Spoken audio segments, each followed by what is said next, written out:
Hey everyone, and welcome to our review of The Broken Kingdom, Season 5, Episode 4 of Once Upon a Time. I am Robert, that is Joe. I also have to apologize that the review is so late, despite the fact I got the trailer review up 2 hours ago for Dreamcatcher. Anyway, I am Rob, that is Joe, and he has his own introduction.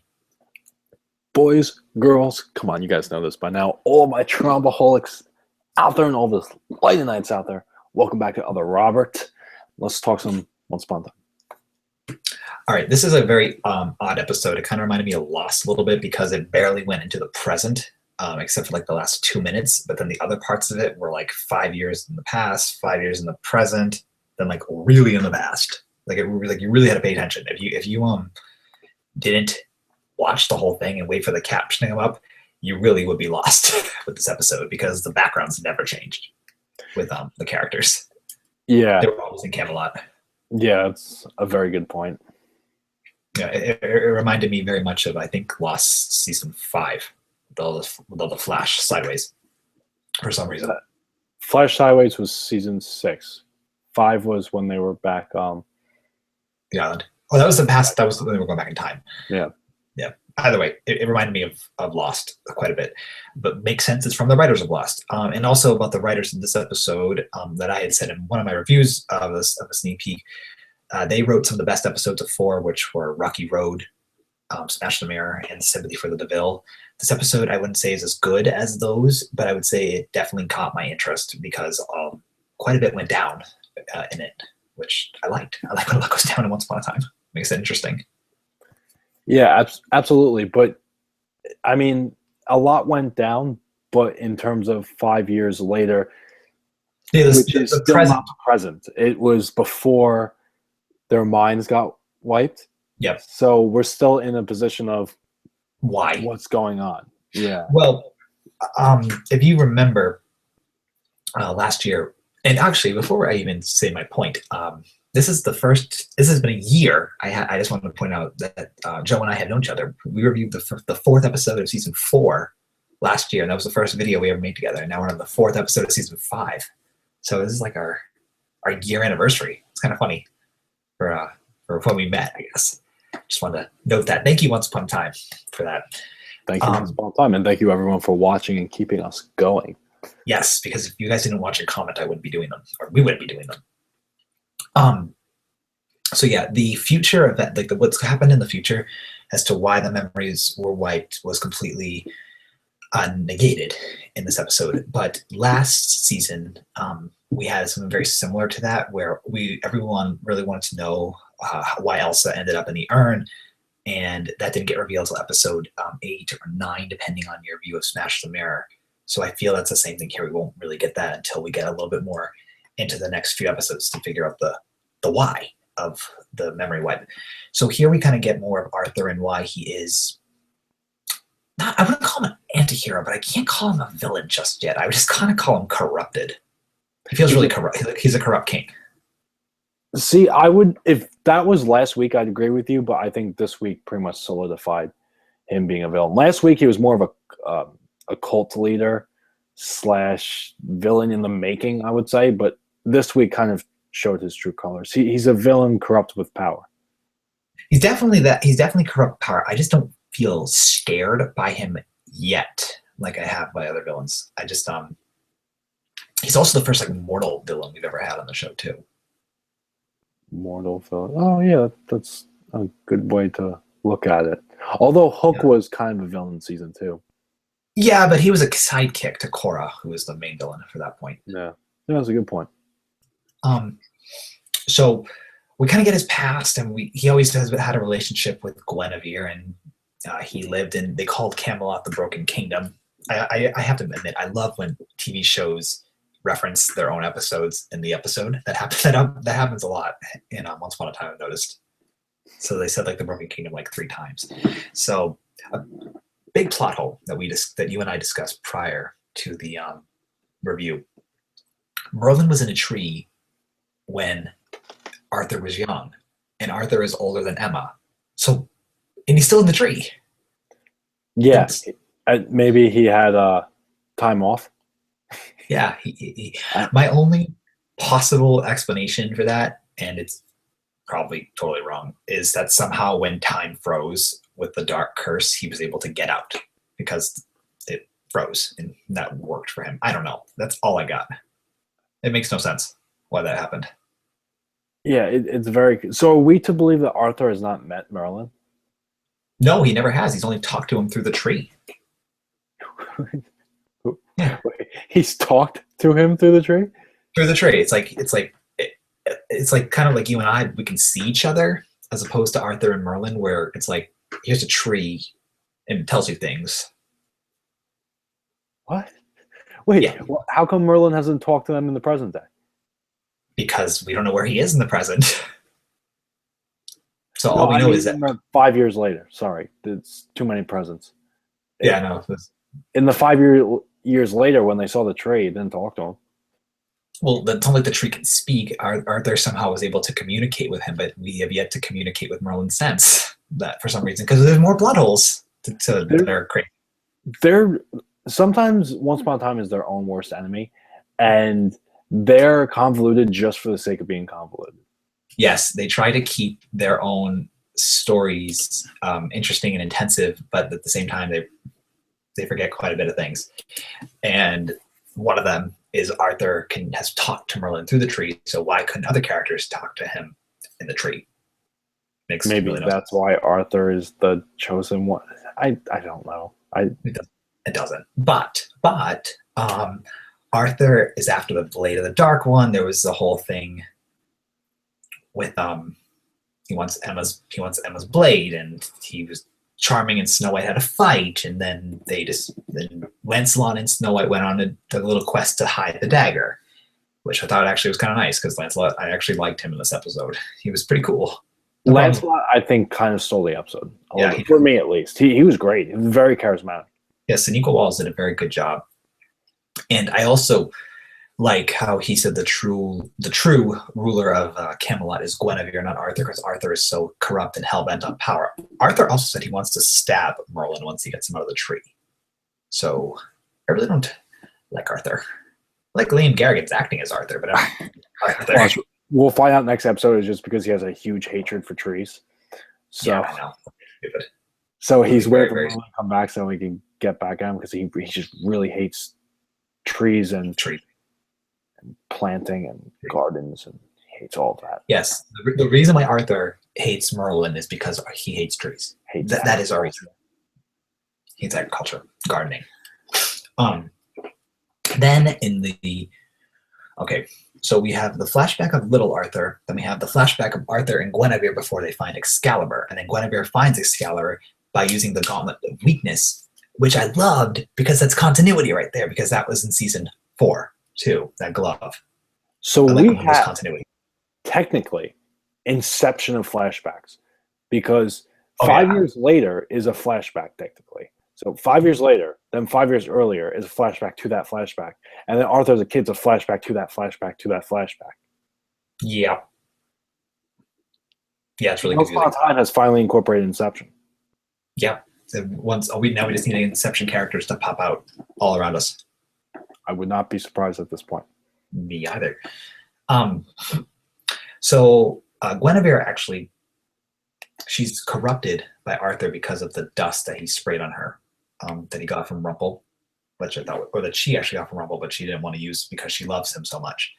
And then he corrupted her love, so now that's why she's all shady and stuff because of him. So we need to save Guinevere, which is interesting because at first I thought she was a bad guy.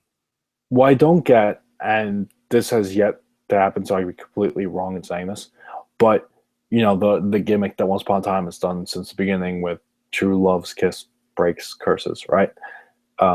So are we to believe that once Lancelot kisses Guinevere, it'll be broken? Because if that's the case, why would Snow and Prince Charming still be under the curse if they've kissed each other? I think it's assuming that they've kissed each other. Since they got hexed and then went back to the tower and said, "Give me the daggers so we can give it to Arthur," in those few minutes of time. They're husband and wife. They kiss very often. their husband and wife, their husband and wife in real life too, which is hysterical. It's a I don't fairy know. tale. It has to be a kiss of true love, and I think both parties have to be receptive in some way to it. In what way? Well, I think, for example, you can break a sleeping curse with true love's kiss because the person who's asleep presumably still loves the person who kisses them to wake them up. But if someone's memory is wiped, then why would, and they don't remember them, there's no love there. So it wouldn't work. You both sides need to be in love for it to work. Well, in this case, both sides, in terms of Snow and Charming, because I'm assuming a Lancelot would probably break the curse by kissing her at some point. Right. But at the moment, technically, because maybe that's why Emma wiped their memories and took them all to Storybrooke because of what they had done.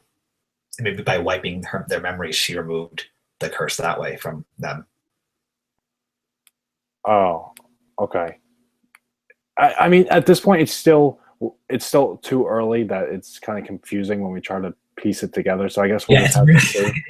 There was so much that went down that it's really wild. And then speaking of wild, Merida is back.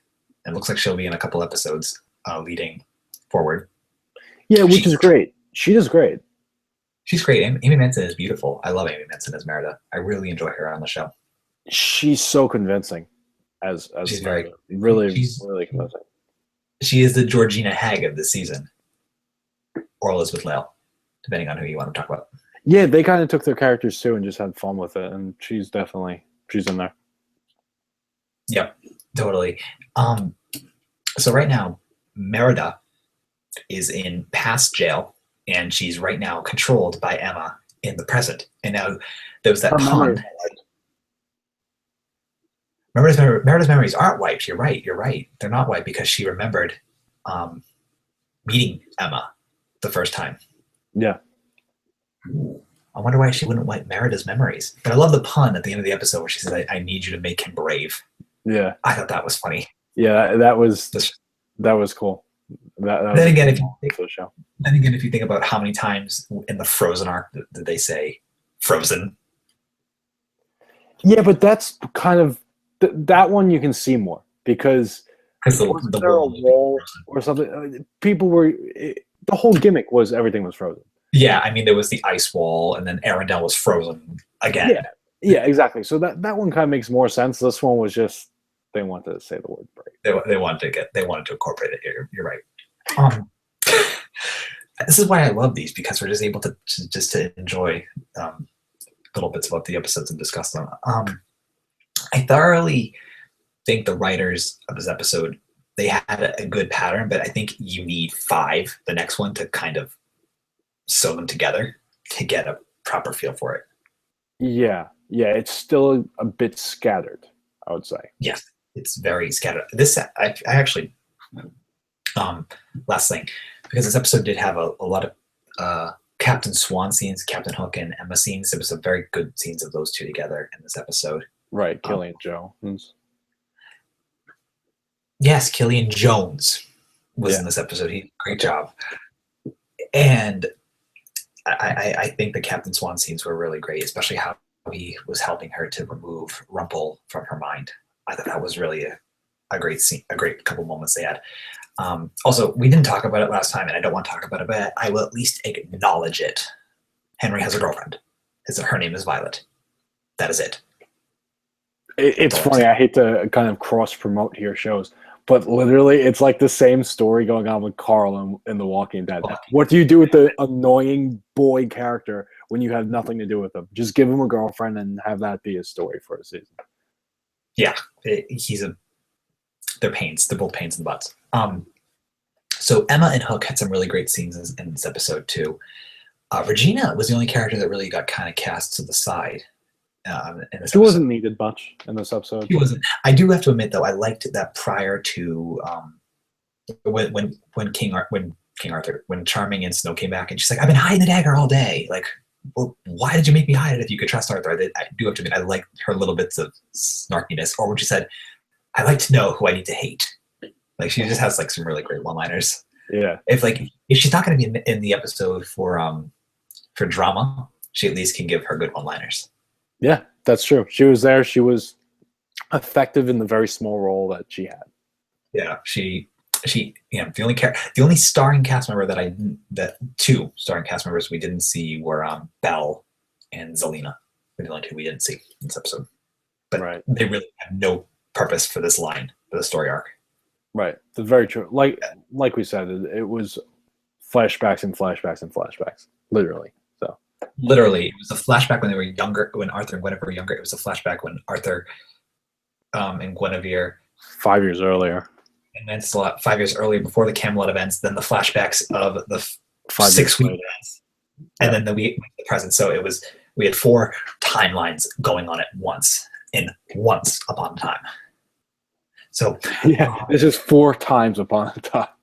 yeah, imagine if it had 5, then it would have been 5 episodes. In the 4th episode, well, I guess the 4th episode of the 5th season had 4 flashbacks or 4 timelines going on at once. We're just getting too in depth into this. But at this point, this is what Once Upon a Time does. We'll wrap this up right now. I do have to admit, I'm very glad this didn't run 35 minutes like our first review of Once Upon a Time did.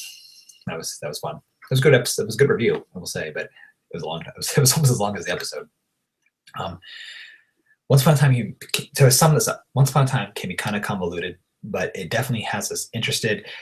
Merida is alive and has her memories. She's going to make Rumple brave, and so Emma can do whatever she wants. Her plan is still kind of up in the air, and why she wiped the memories, we don't know. And Arthur is definitely not a good guy, and Guinevere is under a spell right now.